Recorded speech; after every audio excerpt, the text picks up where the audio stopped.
Hello दोस्तों, finally हमारे पास आ चुका है क्लास 10th हिंदी का पेपर 2025 का। ये पेपर है, सेट है 801 बीडी। पूर्णांक है आपका 70 नंबर का और ये पेपर है आज 24 फरवरी का। तो आज की इस वीडियो में इस पेपर का सलूशन करने वाले हैं। तो वीडियो पसंद आए तो वीडियो को लाइक, चैनल को सब्सक्राइब कीजिएगा। चलिए देखते हैं हमारा पेपर कैसा आया हुआ था। देखिए दोस्तों, यहाँ पर समय जो था 3 घंटे 15 मिनट का था और कुछ नोट दिया गया। प्रारंभ में 15 मिनट प्रश्न पत्र पढ़ने के लिए निर्धारित हैं। सभी प्रश्न अनिवार्य हैं। यह प्रश्न 2 खंड आ तथा बा में विभक्त है। ठीक, खंड आ 1 से 20 तक बहुविकल्पीय प्रश्न है जिनके उत्तर OMR में देना है।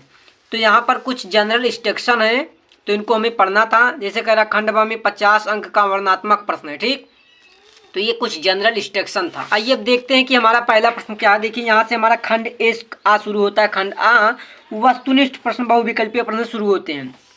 तो पहला प्रश्न है कि शुक्ल युगीन लेखक हैं।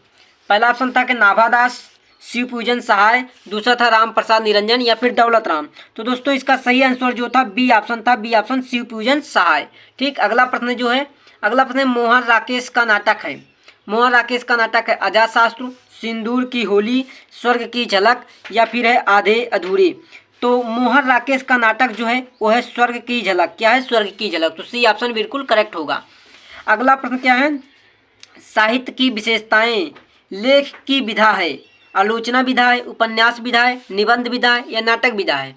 तो इसका करेक्ट आंसर जो होगा वो होगा सी ऑप्शन, निबंध विधा। आप लोगों का कितना आंसर सही है आप सभी लोग कमेंट बॉक्स में जरूर बताइएगा। तो देखिए चौथा प्रश्न है कि महके आंगन चाहके द्वार के रचयिता कौन है? कन्हैयालाल मिश्र प्रभाकर हैं, महादेवी वर्मा हैं या फिर रामवृक्ष बेनीपुरी या प्रभाकर माचुए। तो इसका करेक्ट आंसर जो है वो है ए ऑप्शन, कन्हैयालाल प्रभाकर माचुए। अगला प्रश्न देखें तो अगला प्रश्न पांचवा, उसने कहा था प्रसिद्ध कहानी के कहानीकार हैं राजा शिव प्रसाद सितारे हिंद, इंशाअल्लाह खां, चंद्रधर शर्मा गुलेरी या फिर बंग महिला।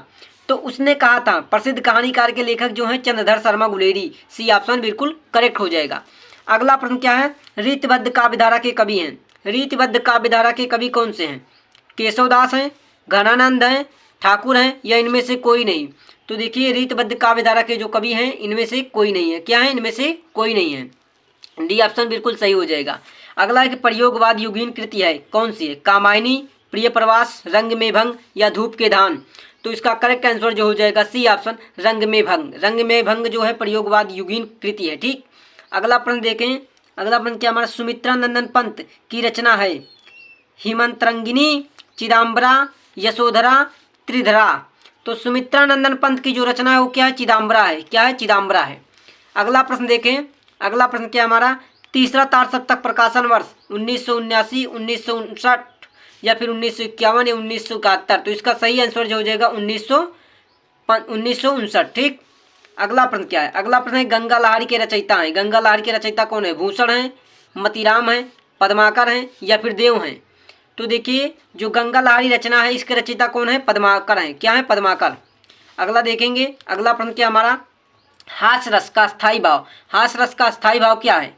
विभत्स है, उत्साह है, हास है या जुगुप्सा है। तो भी हास्य रस का जो स्थायी भाव होता है वो होता है हास। तो सही ऑप्शन बिल्कुल करेक्ट होगा। अगला प्रश्न देखें। अगला प्रश्न है चरण कमल बंदो हरिराई में अलंकार है। चरण कमल बंदो हरिराई में कौन सा अलंकार है? पहला है कि रूपक, दूसरा है उत्प्रेक्षा, तीसरा है उपमा, चौथा इनमें से कोई नहीं। तो इसका सही आंसर क्या होगा? रूपक। इसका बिल्कुल करेक्ट हो जाएगा, ए ऑप्शन बिल्कुल सही। अगला प्रश्न देखेंगे सोरठा छंद के द्वितीय चरण में मात्राएं होती हैं 11, 13, 16 या 24। तो देखिए सोरठा जो होता है ये दोहे का उल्टा होता है।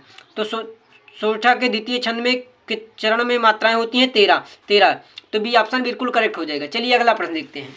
अगला प्रश्न है अभ्यागत। अभ्यागत शब्द में प्रयुक्त उपसर्ग है। अभ्यागत शब्द में प्रयुक्त उपसर्ग क्या है? अनु, अधि या अभि या फिर इनमें से कोई नहीं। तो देखिए इसका सही आंसर जो हो जाएगा सी ऑप्शन, अभि। अभि क्या है? इसमें प्रयुक्त उपसर्ग है। 15वां क्वेश्चन है माता पिता में समास है, कौन सा है? कर्मधारय समास है, द्विगु समास है, बहुब्रीहि समास है या फिर द्वंद्व समास है। तो माता पिता में जो समास है वो क्या है? द्वंद्व समास है। कौन सा? द्वंद्व समास। अगला प्रश्न देखेंगे। अमृत, अमृत का पर्यायवाची शब्द है जीवन, पावन, अमीय या पीय। तो अमृत शब्द का जो पर्यायवाची है क है वो अमीय है। तो सी ऑप्शन बिल्कुल करेक्ट होगा। अगला प्रश्न क्या है? युष्मत, युष्मत चतुर्थी एक वचन का रूप है तुभ्यम, त्वत्, त्वा या युष्मासु। तो इसका करेक्ट आंसर जो हो जाएगा वो होगा, क्या होगा, ए ऑप्शन, तुभ्यम, तुभ्यम। ठीक, अगला अपन देखते हैं, रचना के आधार पर वाक्य के भेद हैं 4, 3, 6, 5। तो रचना के आधार पर वाक्य के कितने भेद हैं? 4 भेद हैं। कितने हैं? 4 भेद हैं। अगला प्रश्न देखते हैं। अगला प्रश्न क्या है हमारा? भाववाच्य, भाववाच्य में प्रधानता होती है, भाववाच्य में प्रधानता होती है कर्म की, कर्ता की, क्रिया की या फिर इनमें से किसी की नहीं। तो भाववाच्य में जो प्रधानता होती है वो कर्म की प्रधानता होती है। किसकी? कर्म की प्रधानता। ये ऑप्शन बिल्कुल करेक्ट होगा। अगला प्रश्न देखते हैं, विकारी पद के भेद हैं। विकारी पद के कितने भेद हैं? 3, 6, 8 या 4। तो दोस्तों विकारी पद के जो भेद होते हैं वे 8 भेद होते हैं। तो सी ऑप्शन इसका बिल्कुल राइट हो जाएगा। चलिए आगे देखते हैं। तो आगे हमारा यहाँ से शुरू क्या होता है? खंड, खंड बा हमारा शुरू होता है। खंड बा का पहला प्रश्न क्या है? देखिए, निम्नलिखित गद्यांश पर आधारित दिए गए प्रश्नों के उत्तर दीजिए। टोटल 6 अंक का है आपका यहाँ पर। देखिए 6 अंक का है। वहाँ अश्वरोही आवक खड़ा था, बुढ़िया के प्राण पक्ष अनंत में उड़ गए। वहाँ एक अष्टकोण मंदिर बना और उस पर शिलालेख लगाया गया। सातों देश के नरेश हुमायूं यहीं पर एक विश्राम किया। उसने पुत्र अकबर ने उनकी स्मृति में गुंचाही मंदिर बनवाया। उसने कहा कि ममता नहीं। देखिए यहाँ से आपको पकड़ में आ जा रहा ममता। तो ये क्या? ममता पाठ से लिया गया है, जिसके रचयिता कौन है? जयशंकर प्रसाद है। तो आप सभी लोग यहाँ से जान गए होंगे कि ये ममता पाठ से लिया गया। ठीक, उसके बाद यहाँ से पहला कह रहा कि उपयुक्त गद्यांश का संदर्भ लिखिए। दूसरा कह रहा अकबर ने किसकी स्मृति में मंदिर बनवाया। तो अकबर ने किसकी स्मृति में मंदिर बनवाया था? देखिए अकबर ने उसकी स्मृति में गगनचुंबी मंदिर बनवाया। किसकी? सातों देश नरेश हुमायूं ने यही एक विश्राम किया था। ठीक, बुढ़िया के प्राण पक्षी के अनंत होश उड़ गए। ठीक, तो गगनचुंबी मंदिर बनवाया था। ठीक, अगला प्रश्न के रेखांकित अंश की व्याख्या कीजिए। ये जो रेखांकित अंश है यहाँ से सातों देश के नरेश हुमायूं ने यही एक दिन विश्राम किया था, उसके पुत्र अकबर ने उसकी स्मृति या गगनचुंबी मंदिर बनवाया। इसका व्याख्या भी करना था। ठीक, अथवा में आप क्या कर सकते थे? अथवा में इस वाले प्रश्न को हल कर सकते थे। अथवा में क्या था? मानवता के संपूर्ण इतिहास की सर्वाधिक रोमांचक एक एक क्षण के भागीदार बन रहे थे। इस प्रकार ये गद्यांश दिया गया है अगला यहाँ तक। तो इसमें से चाहे आप इसको करते या इसको करते। ठीक, इसका पहला प्रश्न उपयुक्त गद्यांश का संदर्भ लिखना है। मानव इतिहास में महत्वपूर्ण दुर्घटना कौन थी? रेखांकित अंश की व्याख्या करना। ठीक, तो आप इन दोनों में से एक कर सकते। ठीक, उसके बाद आपका अगला प्रश्न है दूसरा निम्नलिखित पद्यांश पर आधारित दिए गए प्रश्नों के उत्तर दीजिए। 6 अंक का ये भी आपका प्रश्न है। ठीक, 6 अंक का। देखिए, मिला शिव का हमें पुजारी, सकल काम उस न्यायी का, मुक्ति लाभ कर्तव्य यहाँ है एक एक अनुयायी का। कोटि कोटि कंठों से मिलकर उठे एक जयनाद यहाँ, सबका शिव कल्याण यहाँ, पावे सभी प्रसाद यहाँ। ठीक, ये एक पद्यांश दिया गया है और इस पद्यांश से आप इसका आंसर देना था। तो यहाँ से आप इसको दे सकते थे। उपयुक्त पद्यांश का संदर्भ, रेखांकित अंश की व्याख्या, कोटि कोटि कंठों से मिलाकर पंक्ति में कौन सा अलंकार है। ठीक, उसके बाद अथवा में भी ये दिया गया है। अथवा में एक और पद्यांश है, उस पद्यांश को देख लेते हैं। क्या है? पुरते निकसी रघुवीर वधु, धरी धरे दम मग में डग हृदय, झलक भांति भलकनी जल की पुट सुखी गए मधुरार हुए। ठीक, इस प्रकार दूसरा पद्यांश है। उसमें भी आप उपयुक्त पद्यांश के कवि और पाठ का नाम लिखना था, लेखांकित अंश की व्याख्या करनी थी, पद्यांश में प्रयुक्त मधुधर शब्द का विशेष छांटकर लिखना था। ठीक, तो आप इन दोनों में से किसी एक को कर सकते। अगला प्रश्न, निम्नलिखित संस्कृत गद्यांश का संदर्भ सहित अनुवाद कीजिए। ठीक, अनुवाद करना हिंदी में। वाराणसी सुव्याख्याता प्राचीना नगरी इयं विश्व विमल सलितम गंगया कूले स्थिता, अस्या घाटनास्य वलयाकृत पंक्ति धावला चंद्रिकाया बहुराजते अंकिकृता पर्यटका सुदूरसुमे देशभ्यम नित्यम आगत्य अत्या घाटनम सौभ्यम अनुकृतम बहु प्रसन्नति। ठीक, ये पहला गद्यांश था। इसको आपको हिंदी में अनुवाद और इसका संदर्भ लिखना था, जो कि वाराणसी पाठ से लिया गया था, पहले ही चैप्टर से आया था।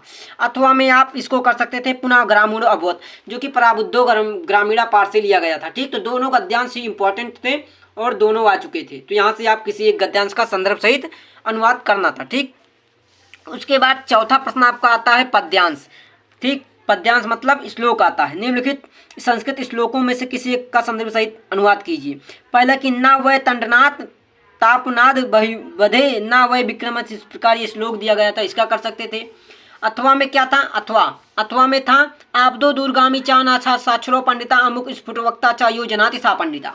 ये देखिए प्रबुद्धो ग्रामीणा का ये श्लोक है। प्रबुद्धो ग्रामीणा का यहाँ पर देखिए एक गद्यांश भी आया था और यहाँ से एक श्लोक भी आ गया है।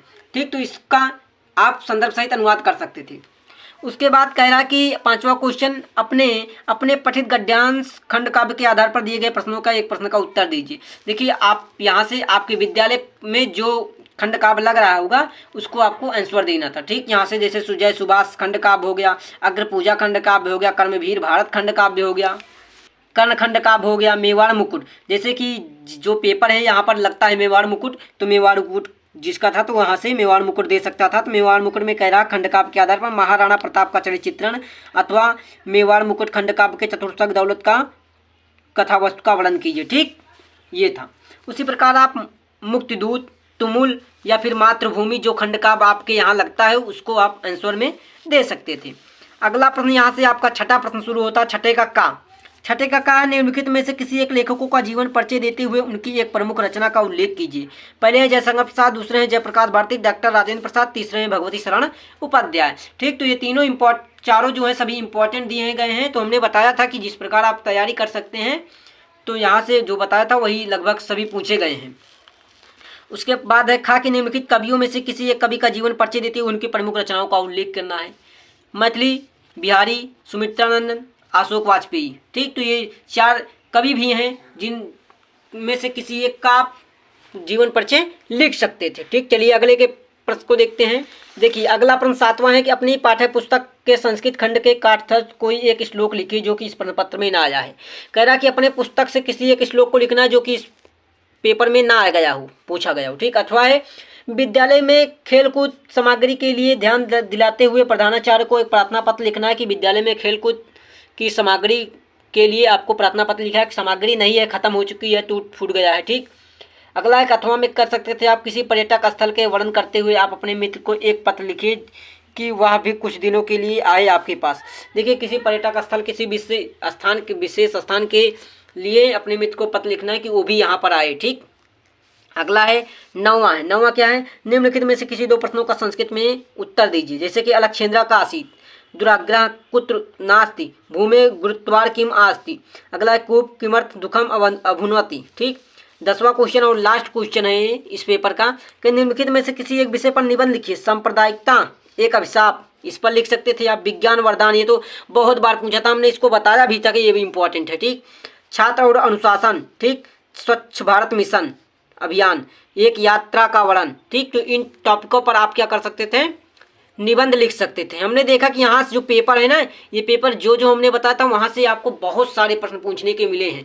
यदि आप तैयारी करना चाहते हैं और सब्जेक्ट की, जैसे कि 1 तारीख को क्या है, 1 मार्च को क्या है, 1 मार्च को गणित का पेपर है। किसका है, गणित का पेपर। यदि आप उसमें अच्छा नंबर लाना चाहते हैं तो आप हमारे चैनल को सब्सक्राइब कर वीडियो को शेयर कर दीजिएगा, क्योंकि आपकी गणित की तैयारी आज से चालू है। क्योंकि 4 से 5 दिनों में यही 1 मार्च तक आपको तैयारी 90 प्लस की तैयारी करनी है, तो आप हमारे चैनल से जुड़ सकते हैं। मिलते हैं नेक्स्ट वीडियो में, तब तक के लिए आप सभी को धन्यवाद। और आप सभी कितने नंबर तक का पेपर करके आए हैं कमेंट बॉक्स में ज़रूर बताइएगा।